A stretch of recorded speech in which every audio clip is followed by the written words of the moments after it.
Hello folks, my name's David Edgar, I'm the host of Heart and Hand, and I'm joining you tonight to discuss Rangers somehow contriving to throw away the victory tonight in Bern in the Europa League. Rangers were 1-0 up at half time and looked pretty set to go on and secure all 3 points, but two mistakes from James Tavernier in the second half, one in the very last minute, have cost us, and we ended up leaving with nothing. And it was an odd one because before the game, if you'd said to me a draw, I would have been happy with that. But even if we'd got that, I might have been a little disappointed because I think that the game was there for the taking tonight. And I think that Rangers were a little bit too conservative and didn't go for it, and in the end were punished. I'm sure we'll hear phrases like you can't legislate for individual mistakes, but it's not the first time that Tav's done this. We don't need to go back far to find an occasion when he has. And look, we're effusive in our praise of James Tavernier when he does well, and we said at the weekend on here.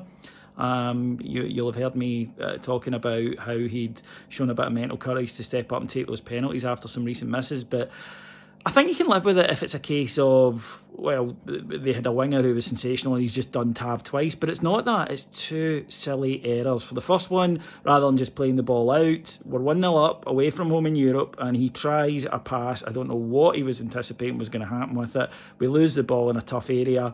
It's risk reward stuff, and you should know automatically, well, even if this pass comes off, we're still in bother, whereas I could knock it out for a throw and we'll all get back into position.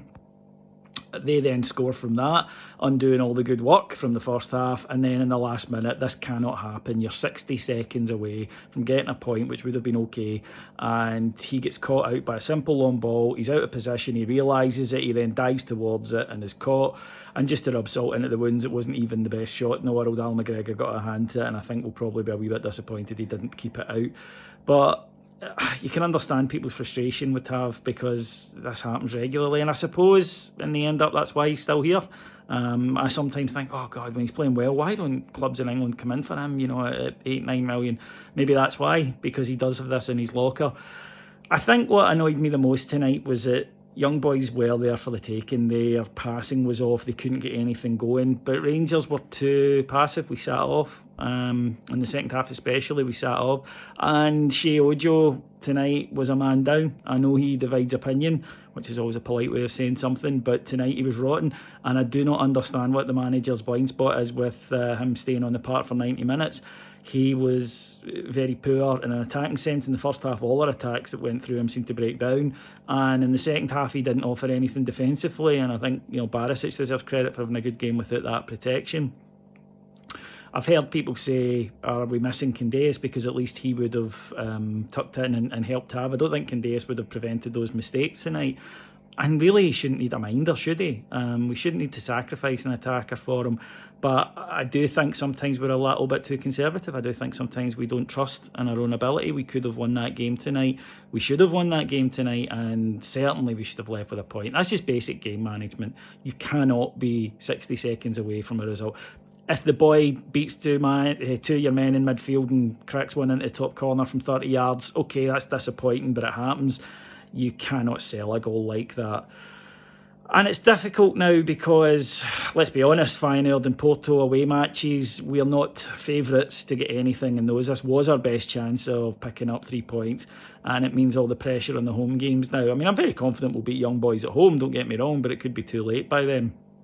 The team need to learn. The manager talks a lot about, we'll learn from this. Well, these were mistakes we've seen before. This was very reminiscent of Vienna last season, and I think that's what's the most disappointing thing.